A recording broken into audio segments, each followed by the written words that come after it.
Quero saudar os irmãos, as irmãs, com a paz do nosso Senhor Jesus Cristo, aquele que reina, aquele que rege as nações, aquele que voltará em glória, o leão da tribo de Judá, a raiz de Davi, o cetro do Senhor, o poderoso, aquele que é o glorioso entre as nações, aquele que nos resgatou, aquele que entregou a sua vida em favor da nossa vida. Nós, Pai, louvamos o Teu santo nome. Nós reconhecemos o Senhor na nossa salvação, em todo o cuidado sobre a nossa vida, Pai. O Senhor tem nos sustentado, o Senhor tem nos alimentado, não tem permitido, Pai, que falte na nossa mesa o alimento, o vestuário, o transporte, a educação, a saúde, Pai. Tu és tremendo, Deus. Quão bom e agradável, Pai, é vir à Tua casa. Quão bom e agradável, Pai, que é reunir com os irmãos e as irmãs, Pai, não num encontro social, mas num encontro de adoração àquele que é digno, ao único. Tu és santo, Pai. Tu és santo e bendito. Podemos ouvir a Tua voz, podemos, Pai, sentir a Tua doce presença. O nosso ser se alegra, a nossa alma se alegra, o nosso espírito se alegra na Tua presença, Pai. E apenas, Pai, isto é apenas um prelúdio, Senhor, do que iremos viver toda a eternidade ao Teu lado. O bom pastor, aquele que dá a vida pelas suas ovelhas. Glórias ao Senhor. Quero saudar as nossas visitantes. Eu não lembro o nome de vocês, eu nem perguntei, porque como vocês são parecidinhas, eu falei assim, se eu trocar, né, fica chato. Qual é o seu nome, querida? Arlen. Eliana. Arlen e Arley. Ai, vocês estão me complicando, né? É que nem ali, ó. É o Gabriel e o Rafael e o Gabriel, um dos dois, entendeu? Ah lá, entendeu? Glória a Deus. Vamos providenciar crachás, entendeu? Para que a gente não se engane. Glórias a Deus. É muito bom estar na casa do Senhor contigo. O nosso objetivo aqui é simplesmente instrução, mais nada. Nós não temos aqui nenhum objetivo de oferecer a você o melhor assento, a melhor estrutura. Gostaria, entendeu, de poder fazer isso, mas não é a nossa prioridade. A prioridade é alimentar você com a palavra, que você possa na segunda-feira, na terça, na quarta, no decorrer da semana, você possa ter elementos para lidar com as situações que elas vão vir. As situações, elas vêm, tá? Eu não tenho aqui para oferecer para você campanha, festa do dog, festa da pizza, nada disso, tá? Não é o objetivo nosso. O objetivo nosso é ensino. É como se fosse uma grande escola em que você pudesse aprender como agir. Se você vai agir ou se você não vai agir é outra coisa, mas você precisa conhecer os elementos para que você possa decidir, e essa é a nossa função e o nosso objetivo, é o foco do nosso ministério. Em nosso último encontro, estivemos meditando sobre o tema o engano de crer em Cristo sem deixar o mundo. Como as pessoas adoram isso. Eu quero ficar aqui, quero ficar lá, eu quero fazer o que me agrada, eu quero fazer a minha vontade, eu quero fazer aquilo que me dá na telha. Quando eu quiser ser cristão, eu vou, ponho uma roupinha cheirosa, bonitinha, vou à igreja e está tudo bem. Ninguém conhece os meus pensamentos, ninguém conhece aquilo que passa no meu coração, não sabe o que passa na minha cabeça no evento A, B, ou no trânsito, ou qualquer outro lugar. Então quando eu entro na igreja, todo mundo fala assim, nossa, como ele é santo, como ela é santa. Isso é tão perigoso. O mundo se disfarça de várias formas. Um pensamento, uma forma de agir. Um hábito simples que você tem pode indicar quão o mundo habita em você. É bem verdade que sempre teremos essas manchas em nossas vidas. Não adianta você achar que em algum momento, dentro da existência carnal sua, você vai se livrar disso, porque você não vai se livrar. O único ser que teve esta condição chama-se Jesus Cristo. Nenhum antes, nenhum depois. Mesmo Enoque, mesmo Elias que foi no carro de fogo, mesmo eles eram homens e pessoas pecaminosas. Nós não vamos, porque nós vivemos num ambiente pecaminoso. Mas isso não nos dá direito a ser levado pela correnteza. Ah, ele faz assim, ele faz assado. As pessoas agem desta forma. então eu ajo também. Esse tipo de ação, o que leva a você ser mais um na multidão. As pessoas olham para você e falam, como é legal, como ela é legal, como ele é legal. E a gente acaba não sendo nem sal da terra, nem luz do mundo, nem coisa nenhuma. E a palavra de Deus diz que se você é sal e não serve para salgar, joga para fora, não serve para nada. Nós, pelo contrário, devemos, fortalecidos pelo Espírito Santo, nos levantar em guerra sempre que o velho homem, e eu não estou falando do homem, e sim do gênero humano, sempre que o velho homem ou a velha mulher se levantar, nós temos que entrar em guerra. O verso da semana passada foi João 12, o versículo chave da semana passada foi João 12, de 17 a 18, que disse, a multidão que estava com ele, quando chamara Lázaro do sepulcro e o ressuscitara dos mortos, dava testemunho. E eu fiz questão desse grifo é meu, e não está no seu, só no meu. E por isso, só por causa disso, a multidão saiu ao seu encontro, pois ouviu que ele fizera o seu sinal, ou fizera esse sinal. Os seres humanos, eles são atraídos por sinais, eles são atraídos por barulho, eles são atraídos por luzes. Eu já ministrei a jovens que queriam que na igreja tivesse gelo seco e tivesse jogo de luzes para que eles ficassem numa condição mais agradável. A igreja não é para isso. A gente não vê incidência disso nas escrituras. A gente não vê incidência nas escrituras de cultinhos. Os homens, as mulheres, as crianças de colo ficavam no colo das pessoas ouvindo. É o que eu falo. Não se incomode com a Helena fazendo, entendeu? Se preocupe no que eu estou falando. Apesar dela ser lindinha e que está querendo chamar atenção, vai haver um momento em que ela vai começar a entender isso. E quando você viu os discursos de Antigo Testamento, Deuteronômio, que Moisés falava, as crianças de colo estavam lá. A criança tem que ter uma linguagem diferente. Não existe isso. Daniel, ele sabe muito bem o que eu estou falando. Ele pode não entender a integralidade das coisas, mas ele sabe o que eu estou falando. E quanto mais rápido as pessoas começarem a aprender isso, mais rápido a gente para de infantilizar ou de emburrecer as nossas crianças, os nossos jovens, como se eles precisassem de um ambiente diferente. E a Bíblia não fala disso. E a nossa regra tem que ser a palavra de Deus. Aleluia. No texto da nossa meditação da semana passada, em especial esse versículo, se apresentaram seguidores de Jesus que estavam junto dele, apenas devido ao milagre observado.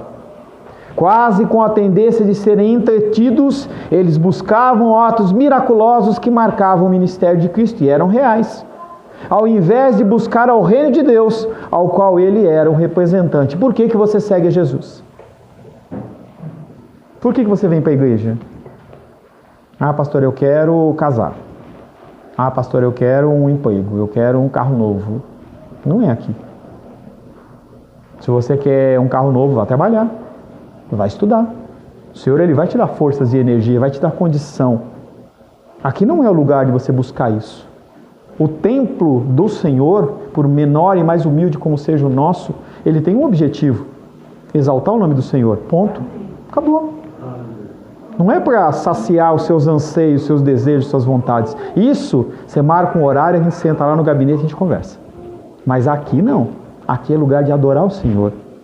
O que nós temos que fazer é glorificar o Senhor. As pessoas buscavam Jesus pelos milagres que ele fazia. Nós fazemos o mesmo nos dias de hoje. Nós não somos diferentes dos fariseus. Nós não somos diferentes dos judeus. Pastor, de novo, você vem com essa palavra dura. Eu não tenho palavra mole. Você está morrendo. Você está doente. Nós. Você está doente. Eu não tenho como tratar câncer com dipirona. Não dá. Eu não quero que você, no dia do juízo do Senhor, esteja perante Ele feliz. Olha, eu participei da festa da pizza. Mas e sobre arrependimento? E sobre confissão de pecados? E sobre o tratar bem o seu próximo? Ah, isso eu não ouvi. Mas a culpa é do pastor. Nós temos que mudar o nosso jeito de ser. Nós temos que mudar. A palavra de hoje, título doce para você: o prazer de morrer em Cristo. Nós temos que morrer em Cristo. Nós temos que morrer. O nosso desejo, a nossa vontade cada vez mais Você tem que morrer para a sua vontade. Eu volto a dizer, eu sempre repito, porque a nossa cabeça gira em torno disso. Eu não estou falando para você andar maltrapilho, sem estar maquiado, sem estar maquiada, sem estar com o cabelo alinhado, com a roupinha limpa, nada disso. Eu estou dizendo para você que a prioridade não é você, a prioridade é Deus. Abre a palavra de Deus no Evangelho de João. Estamos caminhando para o meio do capítulo 12 de João. Isso quer dizer que talvez até o final do ano a gente ande mais uns 3 capítulos. Comece já a orar pelo novo livro. Evangelho de João, capítulo 12. Nós vamos ler do verso 16 em diante. Evangelho de João, capítulo 12, verso 16 em diante. Assim diz a palavra de Deus. Seus discípulos, a princípio, não compreenderam isso. Quando, porém, Jesus foi glorificado, então eles se lembraram de que essas coisas estavam escritas a respeito dele e também de que isso lhe fizeram. Dava, pois, testemunho disso à multidão que estivera com ele quando chamara Lázaro do túmulo e o levantara dentre os mortos. Por causa disso, também a multidão lhe saiu ao encontro, pois ouviu que ele fizera este sinal, de sorte que os fariseus disseram entre si: vede que nada aproveitais, eis, aí vai o mundo todo, ou aí vai o mundo após ele. Verso 20, ora, entre os que subiram para adorar durante a festa havia alguns gregos. Estes, pois, se dirigiram a Filipe, que era de Betsaida, da Galileia, e lhe rogaram: Senhor, queremos ver Jesus. Filipe foi dizê-lo a André, e André e Filipe o comunicaram a Jesus. Jesus respondeu-lhes: é chegada a hora de ser glorificado o Filho do Homem. Em verdade vos digo, se o grão de trigo caindo na terra não morrer, fica ele só, mas se morrer, produz muito fruto. Quem ama a sua vida, perde-a. Mas aquele que odeia a sua vida neste mundo, preservá-la-á para a vida eterna. Se alguém me serve, siga-me, e onde eu estou, ali estará também o meu servo. E se alguém me servir, o Pai o honrará. Palavra do Senhor. Amém? Glória a Deus. Senhor, em nome de Jesus, mais uma vez, temos o privilégio de meditar na Tua santa palavra. Pessoas ao redor do mundo, Pai, não têm essa possibilidade, essa disponibilidade. E o Senhor, Pai, nos privilegia de estarmos neste humilde lugar para falar das coisas concernentes ao Teu reino e à Tua palavra. Como Teu Filho falou no começo, nós precisamos de direção, nós precisamos de uma bússola. As decisões nos aparecem, Pai, de uma maneira violenta até, e as consequências elas são tão perigosas, Pai, que nós precisamos da Tua direção em todas as coisas. Para isso, Pai, nós abrimos o nosso coração. Pedimos que o Teu Espírito de entendimento seja sobre as nossas vidas, Pai. Mais uma vez, Pai, me apresento a Ti como instrumento da Tua vontade, sem a capacitação, sem mérito, sem, Pai querido, o direito de estar aqui, mas conto com a Tua graça e com a Tua misericórdia para que eu não venha envergonhar o Teu santo nome, mas venha passar apenas, Pai, aquilo que provier do Teu altar. Consagramos, Pai, esse tempo de meditação na Tua palavra, em nome de Jesus. Amém. Prazer de morrer. Que coisa mais sem sentido. Ninguém gosta de morrer. A gente não sabe, né? Porque na verdade, se a pessoa morreu, a gente não sabe se ela gostou ou não, né? Tá? Anteontem, o nosso irmão Cláudio, ele pôde estar trocando a bateria do seu marca-passo. Ele está com a bateria para mais 10 anos. Então nós vamos ter o prazer de comemorar 100 anos. Na viradinha dos 100 anos, ele comemora o aniversário dele e a gente coloca uma bateria para mais 10. Aleluia. Amém? Amém? Tá? Ninguém pensa em morrer. A gente quer viver a vida. Mas qual é o prazer que nós podemos ter de morrer em Cristo? Porque as Escrituras falam sobre isso, sobre esta morte do nosso eu, a morte da nossa vontade, dos nossos desejos. O primeiro versículo que nós vamos meditar está em João 12:20, dando continuidade ao texto da semana passada. Havia alguns gregos entre os que tinham subido para adorar por ocasião da festa. Esses gregos, primeiramente, eles não eram gentios. Eles eram titulados como gregos. Entenda que houve, por todo o tempo do povo de Israel, dispersões em que as pessoas elas iam para outras nações, procurando uma melhor ocasião de emprego ou fugindo de uma perseguição. Como que eu sei que esses gregos eles não eram gentios? Porque eles subiram para o templo para adorar. Não se podia entrar no templo para adorar se não fosse judeu. Esses gregos não eram gentios, porque logo depois se afirma que vieram ao templo para adorar, o único lugar permitido para isso. As leis romanas, inclusive, proibiam e penalizavam com punições severas se as pessoas que por eles eram dominadas mudassem o seu estilo de vida por um culto, por uma outra adoração. Não era permitido, era uma lei romana. Se eu acreditasse em Moloque, um deus, eu não poderia mudar, eu tinha que preservar. O objetivo deles com isso é evitar que as pessoas, através da religião, se unissem e formassem potências dentro deles e pudessem guerrear contra eles. Então, enquanto eu adoro um Deus e você adora outro Deus, nós não temos união, não temos sinergia, então fica mais fácil de eu controlar. Era proibido as pessoas mudarem de religião.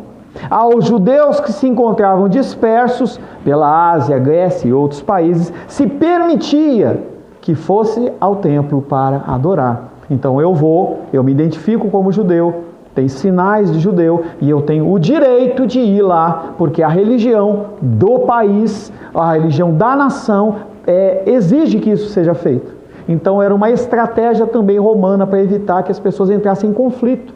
Algo que houve no começo da colonização do nosso Brasil, em que quando os jesuítas chegaram impondo a Igreja Católica Romana sobre eles, o que aconteceu é que eles começaram a se rebelar e chegou-se um momento em que eles acabaram criando uma coisa que chama-se sincretismo. Eles olham para a imagem, mas eles fazem referência à divindade deles. Foi uma forma que eles tiveram de continuar adorando a divindade deles. Porém, o evangelista apresenta esses gregos como não acostumados com a religiosidade do templo. Eles são, de certa forma, um pouco mais puros. Eles não estão contaminados por isso, por todo aquilo que a gente já tratou em relação à religião do templo. Por isso que é muito mais fácil você falar de Jesus para uma pessoa que não conhece, do que falar de Jesus para uma pessoa que já conhece. Porque a pessoa ela traz um monte de bagagem em que ela não quer abrir mão. Ela não quer saber se está certo ou se está errada. Ela quer saber que aquilo que ela acreditou veio de uma pessoa querida, de um pastor querido, de uma pastora querida, de uma pessoa, e ela não quer abrir mão daquilo.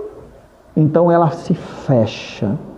Quando João fala desses gregos, ele fala de pessoas que não estavam contaminadas pela ideologia do templo que estava acontecendo naquela época. O significado desse versículo é que Cristo foi recebido como rei não só pelos habitantes da Judéia, mas que a notícia chegou a homens além-mar, pessoas que moravam longe e que vieram de países distantes. Os gregos que pedem vir a Jesus estão em contraste com os fariseus que estão perseguindo Jesus para matar. Eles estão incomodados com a influência de Jesus. E aqueles homens chegando para adorar, em vez de irem para o templo, eles vão procurar Jesus Cristo. Talvez ovelhas que ouviram a voz do bom pastor.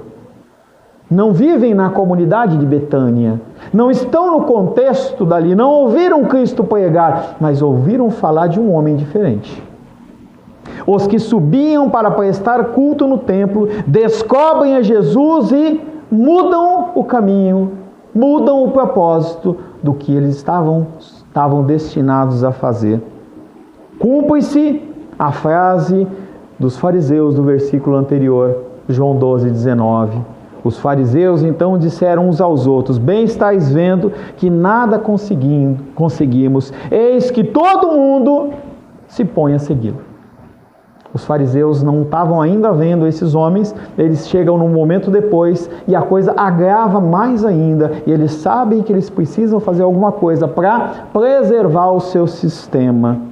Jesus, ele substitui o templo e desvia o itinerário da multidão. Jesus não é uma religião. Jesus não é uma religião. Jesus não são procedimentos.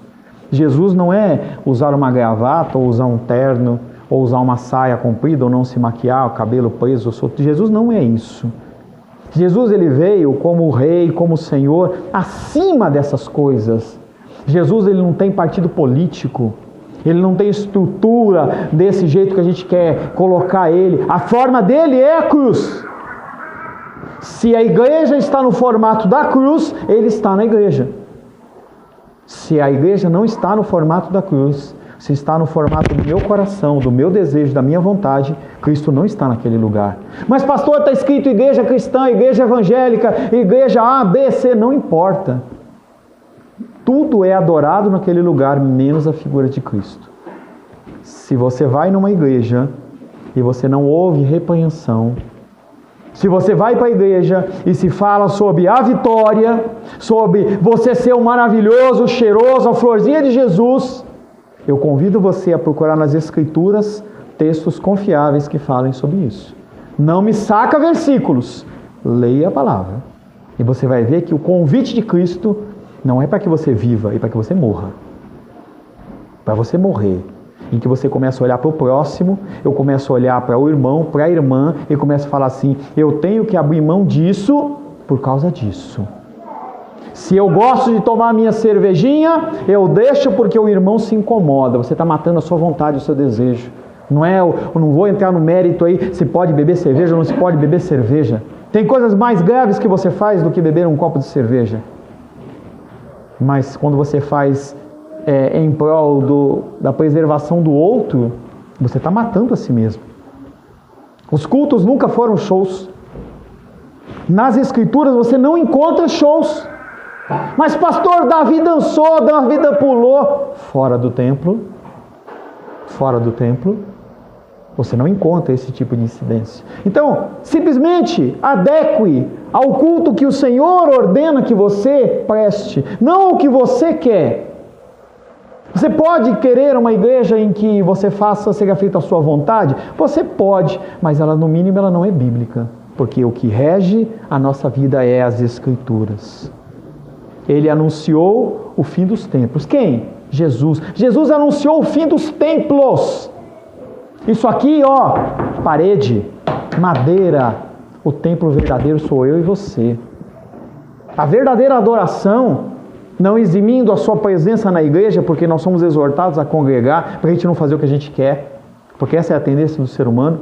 Mas na verdade a sua adoração ela não pode se resumir a 2 horas dentro da igreja. E sim aos 7 dias da semana, quando você está fazendo comida, trabalhando, estudando, fazendo tudo que você faz. É aí que está a adoração verdadeira. Jesus Cristo, ele elimina os templos, em particular o de Jerusalém, e substitui o antigo culto pelo culto da nova aliança. Mas o que acontece com o ser humano é, eu tenho que fazer um culto segunda, terça, quarta, quinta, sexta, sábado, de manhã, de tarde, de noite. Porque eu tenho que dar um jeito de amarrar o povo na antiga aliança. Conversava com a Naldinha, essa sexta-feira, e ela estava compartilhando comigo uma história, e ela falou assim para mim, que a irmã falou assim, você não vai participar da oração da manhã? E ela falou para mim, ela respondeu para a moça assim, eu gostaria muito, mas eu tenho marido, eu tenho filhos, eu tenho obrigações, porque a partir do momento que eu casei, eu tenho obrigações, mas à noite eu estou lá, Esse vínculo que você tem que estar amarrado com a igreja o tempo todo o tempo, isso não existe, não é bíblico, isso é coisa humana. Jesus anuncia o fim desse tipo de culto. E nós resgatamos na nossa igreja contemporânea, do década de 80, 90, 2000. Tem que todo dia, toda hora. Se você não for, você está debaixo de maldição. Aonde está isso? Aonde está isso? João 4, 21. Disse-lhe Jesus, mulher, podes crer-me, que a hora vem quando nem nesse monte, nem em Jerusalém adorareis o Pai. Você adora a Deus no seu dia a dia.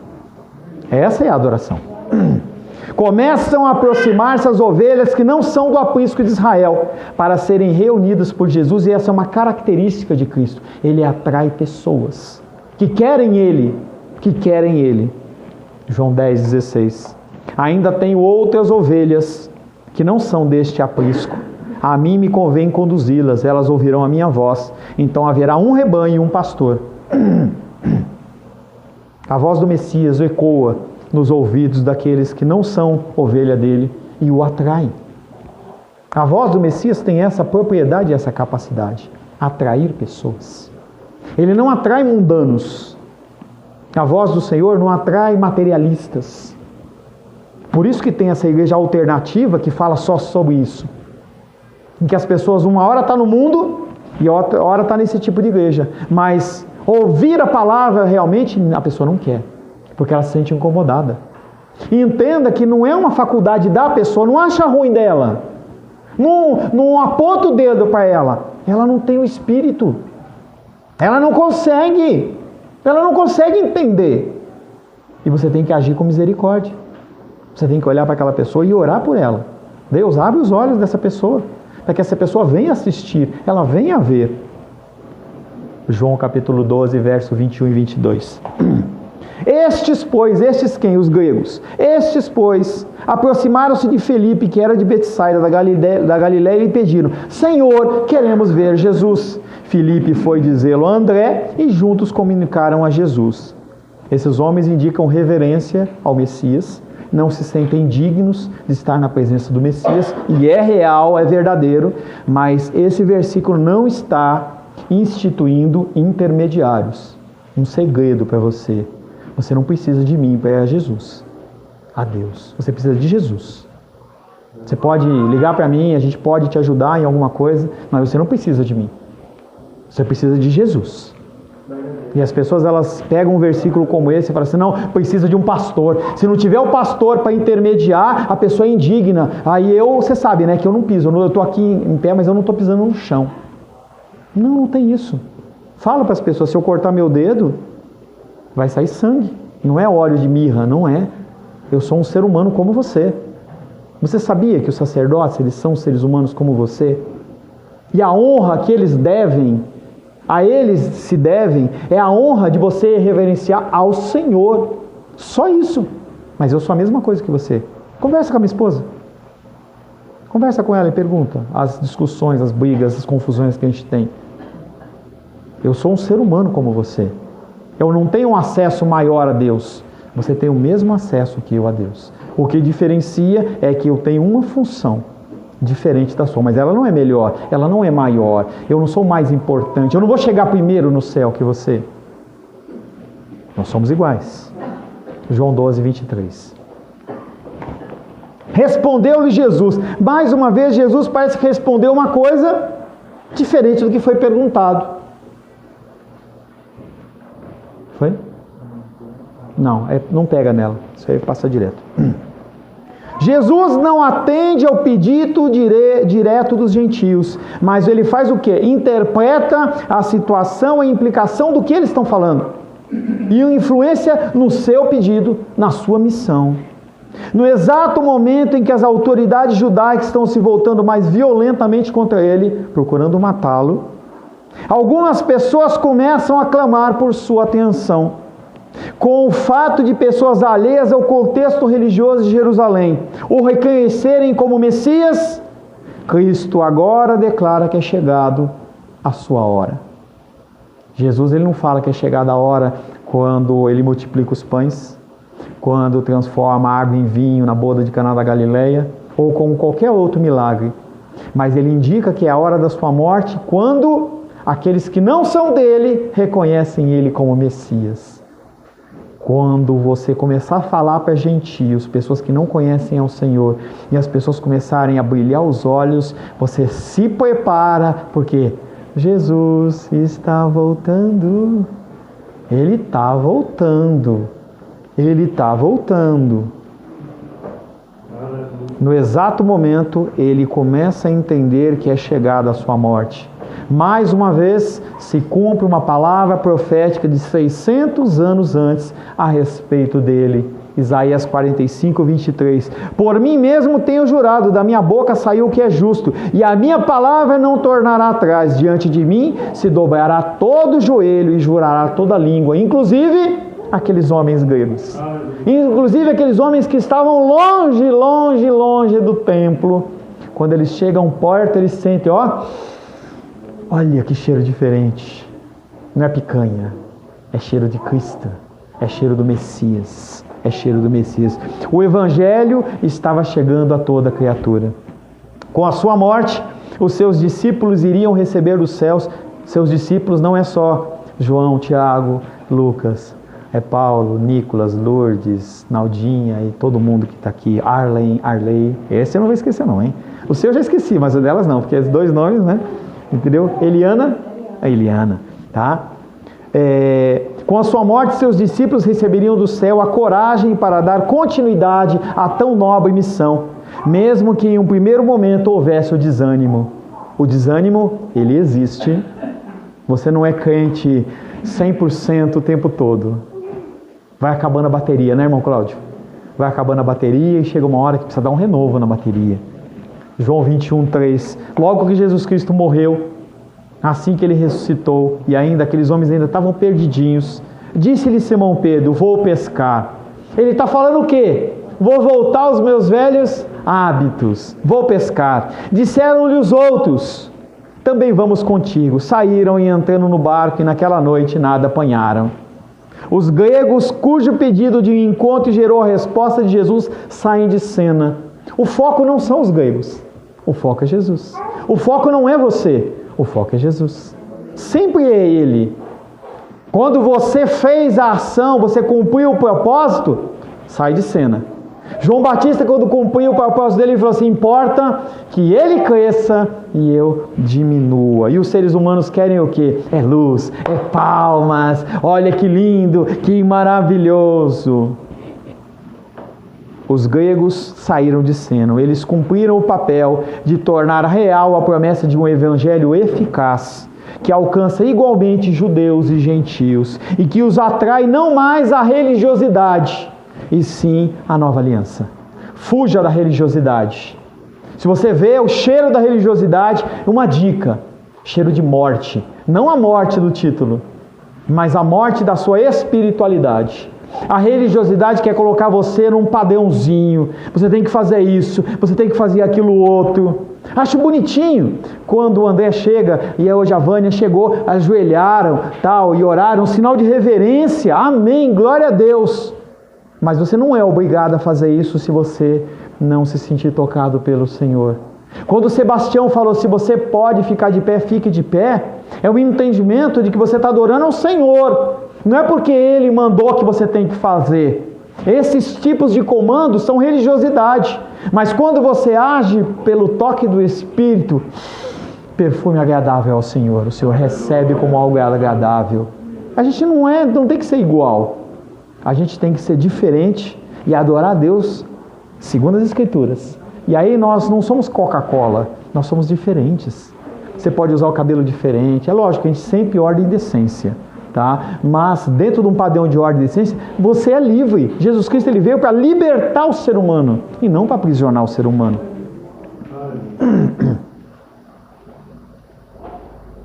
Nós não somos mais atrás da religiosidade, sim, a nova aliança. João 9,38. Então afirmou ele quem? Um curado de Jesus. Creio o Senhor e o adorou. A única necessidade não são rituais, e sim, eu creio. Você precisa crer em Cristo.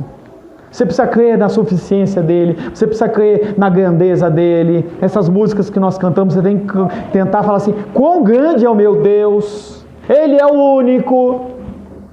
Porque é por Ele, para Ele, através dEle. Tudo é através de Cristo. Essas coisas começam a entrar na tua cuca, na tua cachola, e você começa a entender que o foco não é a igreja, não é a religião. O foco é Cristo. Sempre foi Cristo.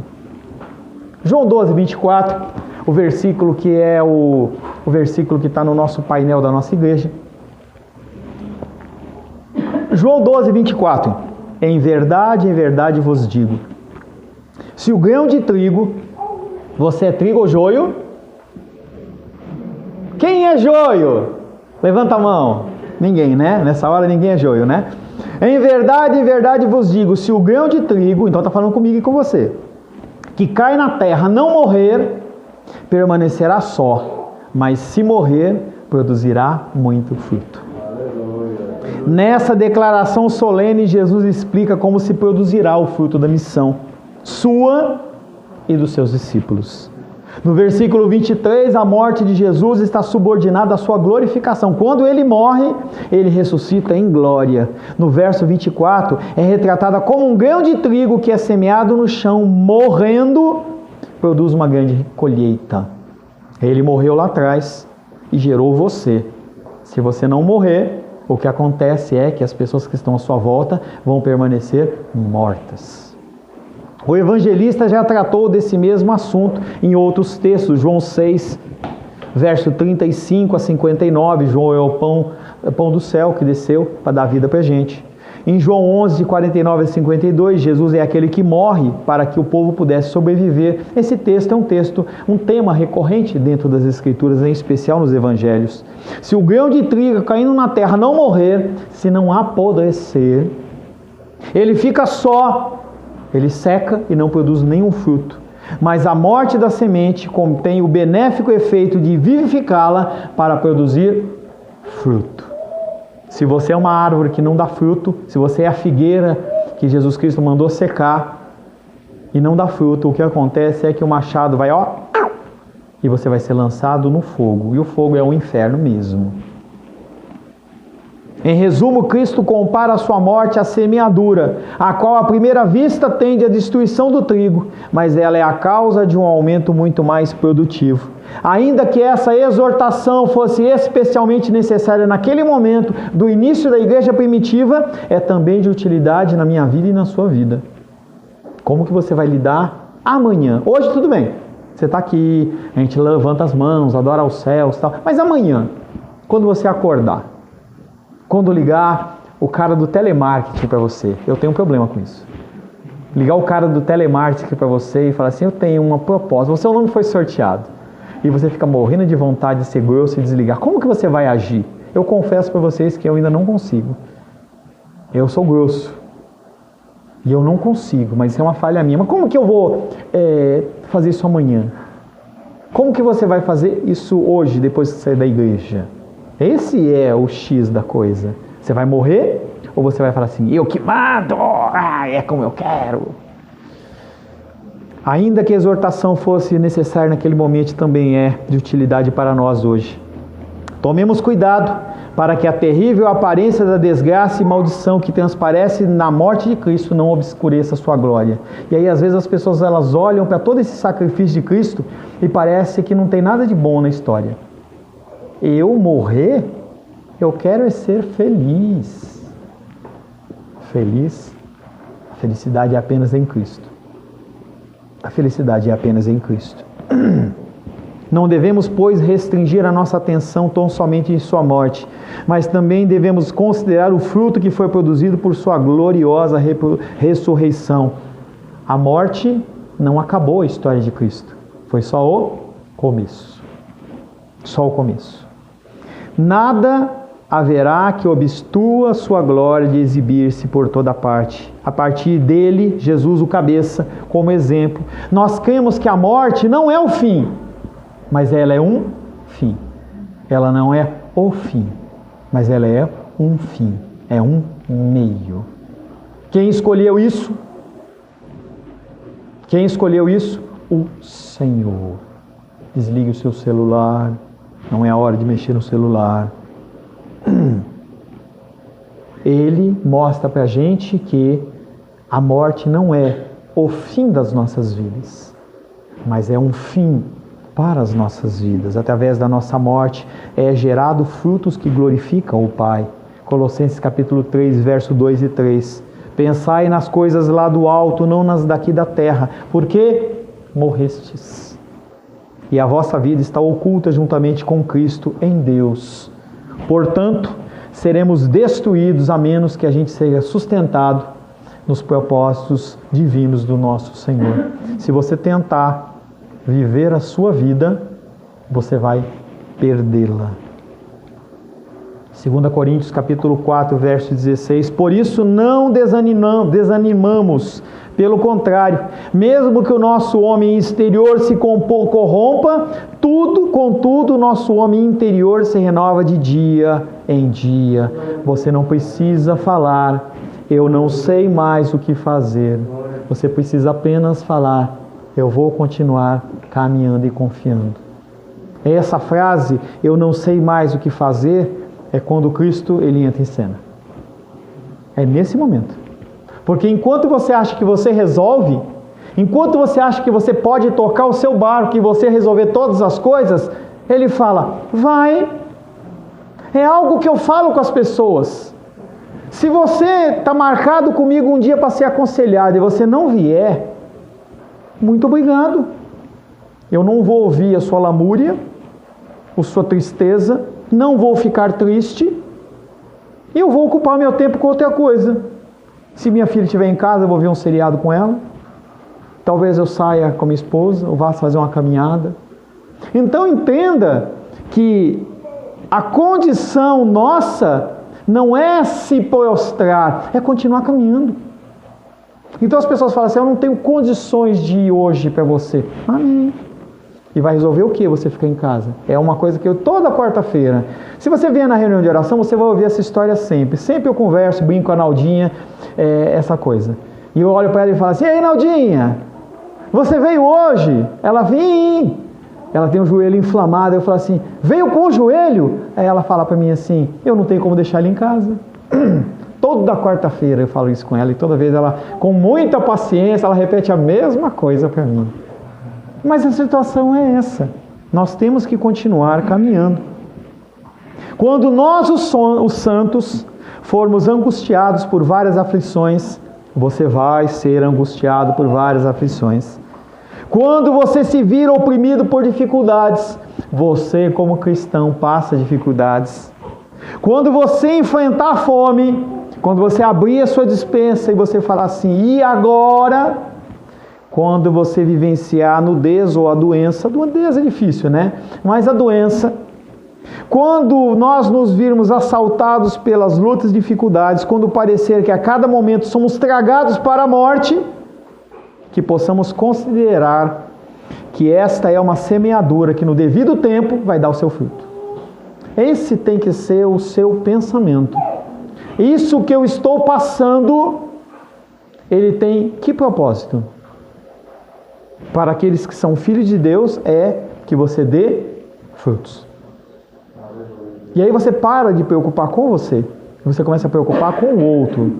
Tem um livro que eu não li, que o título é assim, Não Desperdice o Seu Câncer. A pessoa entendeu que com o câncer, eu nunca tive câncer, e o câncer é uma doença muito agressiva. O câncer, ele afeta não só a pessoa, mas a família, e não é uma coisa rápida, você ainda tem todo um ciclo. Aquela pessoa entendeu que o câncer foi uma bênção de Deus para ele alcançar outras vidas. Eu não espero que você faça isso, porque eu nem espero de mim isso. Mas nós temos que entender que as nossas lutas e dificuldades, elas têm um propósito que é fazer com que nós morramos para nós e que as pessoas tenham vida. Como que Deus usa? Aí já não é mais sua responsabilidade. Aí é o Senhor que vai fazer isso. O Senhor, ele vai tocar em vidas e as vidas, elas vão ser abençoadas através do seu sofrimento. Mesmo que você não entenda, mesmo que eu não entenda, é assim que funciona. A glorificação de Jesus está ligada à sua recusa em procurar a sua própria glória e assim se comprometer sempre a fazer o que agrada ao seu Pai. A submissão do Filho ao Pai culmina na obediência espetacular do auto-sacrifício. Não se pode produzir vida sem a morte. A resposta é sempre o amor. A mensagem desta morte é uma mensagem de amor. João 12, 25. Quem ama a sua vida, a perde. Mas aquele que desprezar a vida neste mundo, guardá-la para a vida eterna. É uma decisão que você tem que tomar.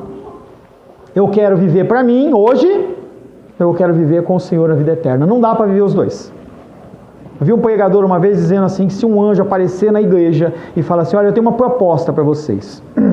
Vocês assinam esse documento aqui e vocês não vão ter mais luta, dificuldade, vocês não vão passar fome, não vai faltar dinheiro, tal, você vai ser feliz, não vai ter doença. Só que, na glória, você vai estar no céu, não vai para o inferno não, mas você não vai ter acesso nenhum a Deus.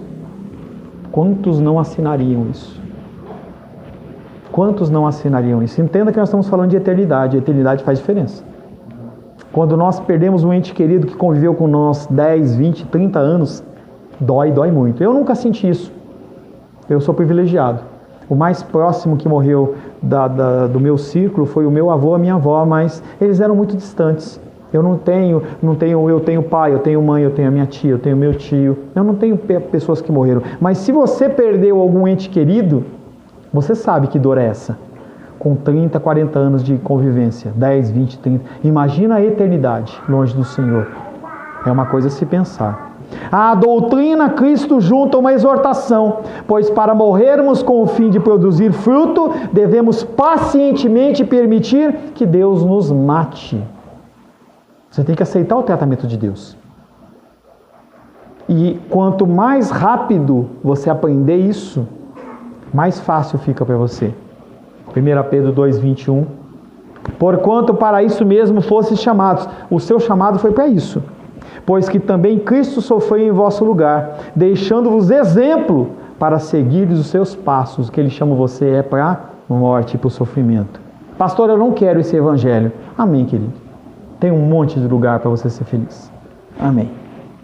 Mas como ele extrai um contraste entre amor à vida e ódio em deixá-la, devemos entender primeiramente o que é amar e o que é odiar a vida. Você não é chamado como os mexicanos no dia da morte lá, pegar um chicote e sair se chicoteando e você deixar pedaços do seu corpo, carne e sangue escorrendo lá. Você não é chamado para isso. Isso não é odiar a sua vida. Devemos entender o que significa amar e o que significa odiar a vida. Deus nos deu a vida como um grande privilégio e você deve viver bem, viver feliz. Você deve viver aproveitando o máximo possível das oportunidades que Ele coloca nas suas mãos, mas nunca colocando Deus em segundo lugar. Essa é a charada. Enquanto você está fazendo algo que não toma o lugar de Deus, você está fazendo a coisa certa. Abraão, quando ele começou a olhar para o filho dele com mais alegria do que ele olhava para Deus, Deus falou assim, vou provar o coração daquele homem. Não é que ele não sabia, mas ele queria mostrar para Abraão, Abraão, você está mudando o seu coração. E aí ele passa por todo aquele trâmite, que deve ter sido muito dolorido, de levar o filho dele, o único filho dele, para matar, e ele que ia matar. Dá o fogo para um e aí fala, olha, eu carrego isso, eu amarro meu filho, eu vou matar ele, porque eu tenho que mostrar para o meu Deus que eu estou morto para mim. Olha que coisa dura. Mas é isso que Deus ele nos leva, a nós aprendermos a amá-lo sobre todas as coisas. O verdadeiro limite de amar a vida é quando continuamos nela na medida em que ela agrade a Deus e quando estamos prontos a deixá-lo quando Deus pede para a gente. Você pode ter poupança, você pode fazer o que você quiser. Só que se Deus requisitar, eu não estou falando, dou aqui a sua casa, não é nada disso. Mas você olha para o teu irmão, está passando uma necessidade, o que eu faço? Eu vou para a Europa com esse dinheiro? Ou eu vou ajudar o meu irmão que está precisando de uma cirurgia?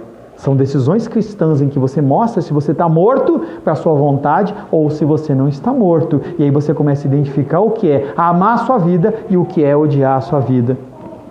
Quem quer que leve a sua aspiração pela presente vida para além desse limite, destrói a sua vida, isto é, ele amarra a vida dele à perdição eterna. Marcos 8,34. Então, convocando a multidão e juntamente os seus discípulos, ele disse, quem está falando é Jesus para mim e para você, se alguém quer vir após mim, e você não é obrigado, você pode sair daqui e comprar uma passagem lá para a Bahia, seguir o trem elétrico, se estiver lá, você tem sempre festa, compra um abadá e você vai dançar lá Macarena, ou você pode ir para qualquer festa em qualquer lugar. Mas Jesus fala, se alguém quiser vir após mim, a si mesmo se negue, tome a sua cruz e me siga. E a cruz é essa aqui, não é essa de madeira, é a sua cruz. Cada um tem uma cruz. Entenda que você não pode cortar a cruz e chamar ela de cruz ainda, hein? Nem cortar. Você não pode amputar. A cruz é aquela que o Senhor ela entregou para você. A proposta ela é bem clara. Temos que morrer para os nossos desejos e as nossas vontades, colocando o Senhor sempre, sempre, sempre, sempre, sempre em primeiro lugar. Apesar do mundo dizer o contrário, esse tipo de morte não é um sacrifício, mas é um prazer. É uma alegria. Jesus explica aos seus discípulos que essa decisão não é para a perda do homem, é para o seu ganho. Você sai vitorioso porque a matemática de Cristo ela é diferente. Você dá para receber. Você perde para ter. A matemática de Cristo ela é diferente. Não significa morrer para si mesmo, não significa frustrar a própria vida. Pelo contrário, você tem pleno êxito.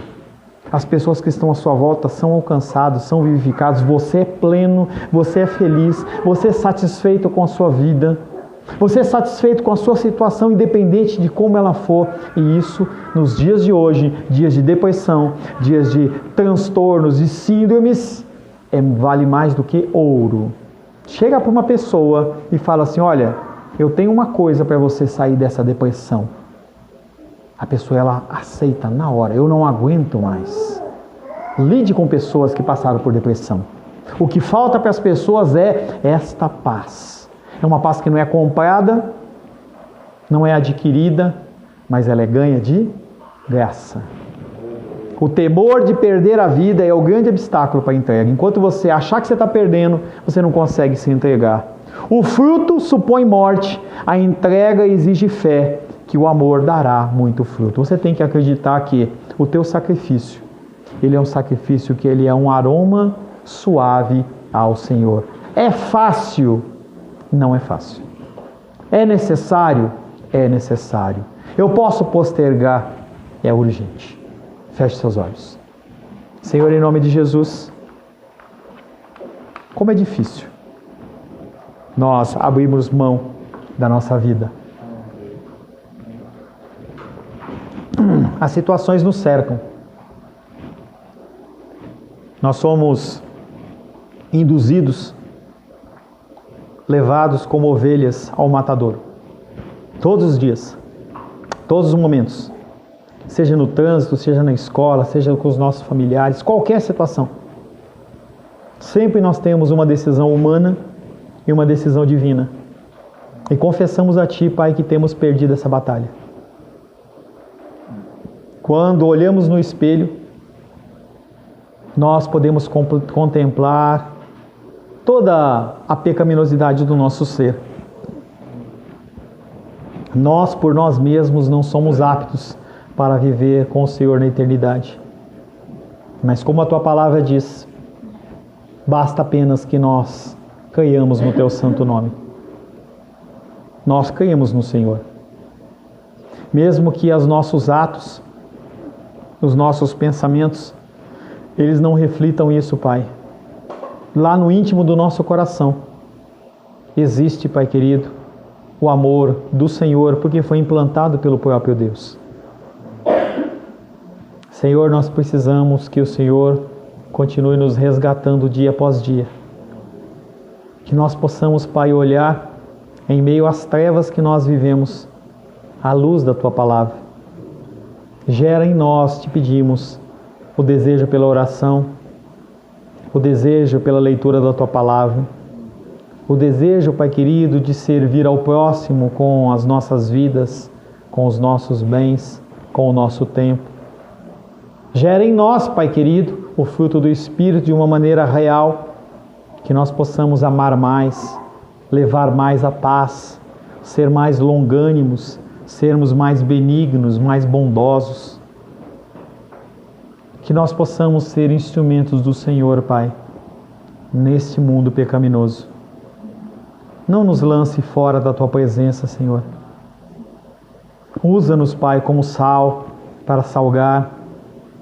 Usa-nos, Pai querido, como uma ponte sobre as águas, como um abrigo no deserto. Nós precisamos do Senhor, Pai. Porque para sermos abrigo no deserto, Pai, nós temos que nos expor às lutas e dificuldades enquanto protegemos pessoas. Quando somos ponte sobre as águas, as pessoas passam por cima de nós, Nós precisamos do Teu auxílio, Pai. Sem o Senhor, nada podemos fazer. Te louvamos, Pai, por esta palavra e pedimos a Ti que o Senhor possa transformar o nosso ser para a Tua glória, para a Tua honra e para o Teu louvor, em nome de Jesus. Amém.